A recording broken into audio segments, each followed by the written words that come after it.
કે અહીંયા ભૂખ લાગે છે, ઘરે જવું છે, મિત્રો સાથે ફોટા પડાવવા છે, અને આ કોણ આવી ગયું? ભારત માતા કી આજે એવા પ્રાંગણમાં ઊભો છું, હિંમત હાઈસ્કૂલ, જેનો અનેરો ઇતિહાસ છે, એટલે આજે ગૌરવનો અનુભવ થાય છે. કમ્પ્લીટ સલા ઊંચો રાખ કે ભાઈ મારા. હિંમતનગરમાં કોઈ પણ ડોક્ટર હોય યા એન્જિનિયર હોય યા સારી જગ્યા હોય અને 35 ઉપર વર્ષનો હોય, એને પૂછો ક્યાં ભણ્યા? હિંમત સ્કૂલમાં. આવી ઐતિહાસિક શાળાના તમે વિદ્યાર્થી છો. એવી શાળા સ્કૂલ આવી ગઈ, શાળા હર હંમેશા નવું કરવા માટે પ્રયત્ન કરતા હોય છે. આ શાળાના આચાર્ય સુરેશભાઈ સાહેબ, અને જેમણે કેટલાય ડોક્ટર્સ, એન્જિનિયર્સ બનાવ્યા છે, એવા આ શાળાના તમામ શિક્ષકશ્રીઓ, ગુરુજીઓ, અને જે ભવિષ્યમાં કંઈક બનવાના છે અને આ દેશનું નામ રોશન કરવાના છે, એવા તમામ હિંમત હાઈસ્કૂલના વિદ્યાર્થીઓ ને તાલીઓથી વધાવી દઈએ આપણે.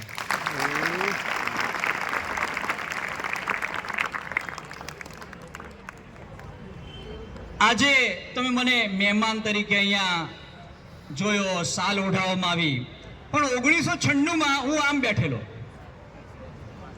1996માં 2026 છે.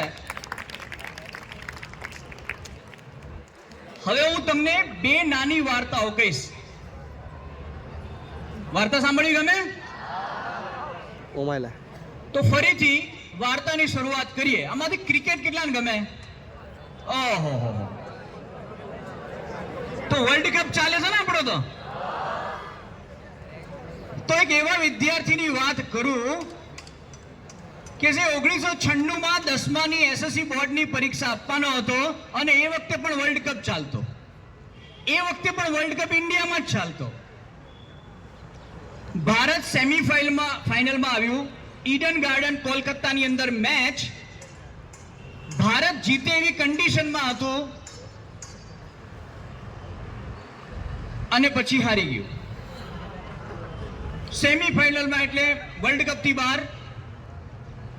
અને એક એવો વિદ્યાર્થી જે ભણતો ઓછો અને ક્રિકેટ વધારે રમતો, નોટબુકમાં દાખલા નહોતો ગણતો, પણ કયા ક્રિકેટરે કેટલા રન માર્યા એ લખતો.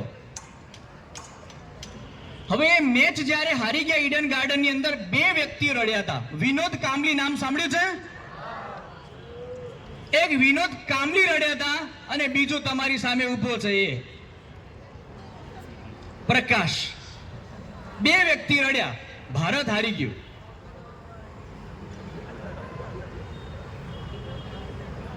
હવે જે ક્રિકેટમાં રસ આપતો હોય, જે સ્કોર લખતો હોય, એનો બોર્ડમાં સ્કોર સારો ના આવે. હવે મહિના 2 મહિના પછી રિઝલ્ટ આવ્યું. મારા બધા જ ભાઈબંધોના ટકા કેવા ખબર છે? બધાને 8 ને 5 હતો. બધાને કેટલા? 85%. મારે હતું જ ખરું, 8 ને 5 હતા જ, મારા અંદર પણ હતા, પણ સારો ક્રમ અલગ હતો. હાદા 58%. અને અંગ્રેજીમાં એ વખતે, હમણાં 33 માર્ક છે, એ વખતે પાસિંગ માર્ક 35 હતા. અને મારા કેટલા આવેલા ખબર છે? 35 જ. સાચું કહું છું. અને હમણાં તમારે અહીંયા ટ્રેનિંગ ચાલે છે, ખબર છે? બધા શિક્ષકો અલગ અલગ સ્કૂલમાં આવશે. એમને જે મોડ્યુલ આપવામાં આવ્યું છે ને, એ મોડ્યુલનો રાઇટર હું છું. ઇંગ્લિશનો નહીં, આખું જે મોડ્યુલ છે ને શિક્ષકોનું, હમણાં જે ટ્રેનિંગ ચાલે છે, એમાં મારું નામ છે પ્રકાશ કલાલ. કયો વિદ્યાર્થી? તમારા જેવો જ 1996માં બેઠેલો વાતો કરતો, આ કોણ ભાષણ કરવા આવી ગયું છે? આજે ઇન્ડિયા કેમ હારી ગયું? રડવા વાળો, ક્રિકેટમાં જ ટાઈમ પાસ કરવા વાળો. હવે તમારા જે ઇંગ્લિશ ટીચર્સ જે છે ને, જે એમની એક ટીચર્સ એડિશન આવવાની છે ઇંગ્લિશની, એ ટીચર્સ એડિશનમાં 9th સ્ટાન્ડર્ડ અને 10th સ્ટાન્ડર્ડનો રાઇટરમાં પણ મારું નામ છે. કયો વિદ્યાર્થી? જે 10માં માંડ પાસ થયેલો વિદ્યાર્થી. એટલે વાત એટલે કરવી છે, એક આ વાર્તા પૂરી થાય છે, પણ આની વાત એટલે કહું છું કે આપણને પણ ઘણા બધા ઠોઠ સમજતા હશે. વિદ્યાર્થી મિત્રો, આ દુનિયામાં ઠોઠ હોશિયાર કોઈ હોતું નથી. વાત રસની છે. આપણને ક્રિકેટમાં રસ હતો, આપણે ક્રિકેટ રમી, હું સારામાં સારું ક્રિકેટ રમી શકતો હતો. પરંતુ ક્રિકેટ સારું રમવામાં માર્કશીટ બગડી અને ઘરવાળાને ગમે, દરેકના મમ્મી પપ્પાને ટેન્શન. હવે મેં નક્કી કર્યું કે મમ્મી પપ્પાને ખુશ રાખવા કેમના, તો પછી ભણવું પડે. અને મારા જે 85% વાળા બધા જ મિત્રો બરોડા, અમદાવાદ, મોરબી જતા રહ્યા અને હું મારા ગામમાં જ રહ્યો. પણ એ દિવસે પણ મારી આંખમાં આંસુ હતા, કારણ કે મારી માતા રડતી હતી કે મારા છોકરાના કેમ 58%. અને પછી મેં મહેનત કરી અને ધોરણ 11માં પહેલો, 12માં પહેલો, બધામાં પહેલો. અને શિક્ષકોની કોમ્પિટિશન થાય છે ઇનોવેશન ફેર. 2023ના ઇનોવેશન ફેરમાં પણ મેં ભાગ લીધો. એમાંય મારો નંબર. કયો વિદ્યાર્થી? 1996માં જે 35 માર્ક્સે માંડ પાસ થયો. એટલે કોઈ ઠોઠ હોતું નથી, કોઈ હોશિયાર હોતું નથી. જેનો રસનો વિષય. બીજી વાત કરું છું, જે બહુ જ મહત્વની વાત છે. સાહેબ જોડે પરમિશન લીધી છે કે 2 વાર્તાઓ કેવી છે, અને બહુ ટૂંકી વાર્તા છે. મારી સાથે 8મા ધોરણથી વિદ્યાર્થી ભણતો, એનું નામ નહીં કહું, ગુપ્તતા છે, પણ હમણાં એ દુનિયા ઉપર હાજર પણ નથી. શું બન્યું આખી વાત કરું. 8મા ધોરણમાં એનો પહેલો નંબર આવતો. 9માં 10માં હું એને જોતો આવ્યો, શું હોશિયાર વિદ્યાર્થી છે. મારા આવા ટકા આવે તો મને બધા સાહેબ આવું વાલું રાખે તો. એના 83 કે 84 જેવા ટકા આવેલા.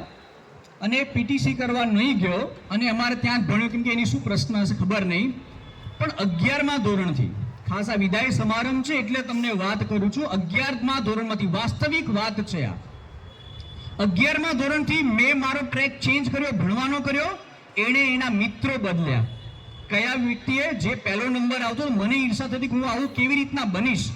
એવો વિદ્યાર્થી એના મિત્રો બદલે છે અને ગુટકા ખાવાના રવાડે ચડે છે. હમણાં મને ખબર નહીં, મિરાજ નામની કોઈ તમાકુ એ વખતે આવતી, હમણાં આવે છે કે નહીં ખબર.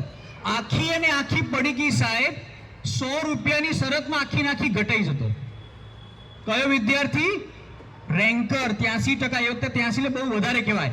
એવા વિદ્યાર્થીનો સંગત બદલાયો અને એને ગુટકા ખાવાનું શરૂ કર્યું, વ્યસન શરૂ કર્યું. 11મું ધોરણ, પહેલો નંબર મારો એટલે એનો ન આવ્યો. પછી 12મા ધોરણના ઓગસ્ટમાં મેં પહોંચ્યા. એને કેન્સર ડિટેક્ટ થયું અને એ મૃત્યુ પામ્યો છે. જો એનો ટ્રેક ન બદલ્યો હોત તો એ ક્યાંક કોલેજમાં પ્રોફેસર હોત.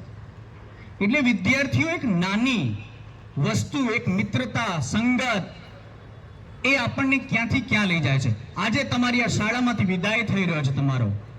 વિદ્યાર્થી મિત્રો, હસવા ગાવાના દિવસો મજાક મસ્તીના હવે પૂરા થવા આવ્યા છે.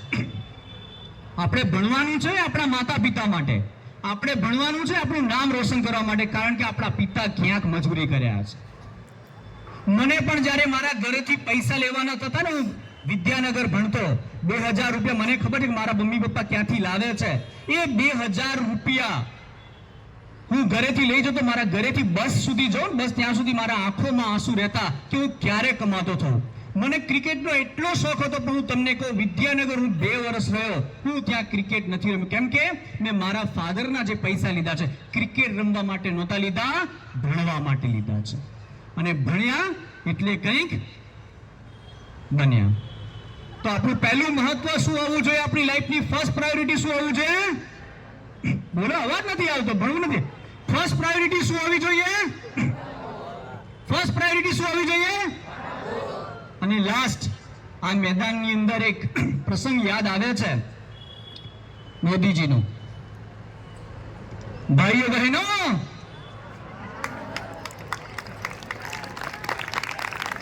आज हिम्मत हाई स्कूल में 10वीं और 12वीं का विदाई समारोह हो रहा है.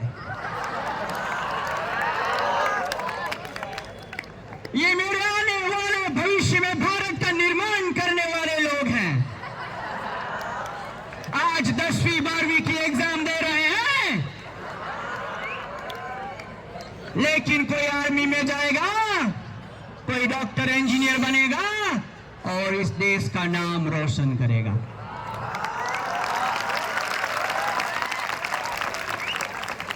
आप इस देश का नाम रोशन कर सकते हो कि नहीं कर सकते हो? मैं आपसे पूछता हूं, आप इस देश का नाम रोशन कर सकते हो कि नहीं कर सकते हो? मुझे पूरा भरोसा है कि आप आने वाला भविष्य हो। आप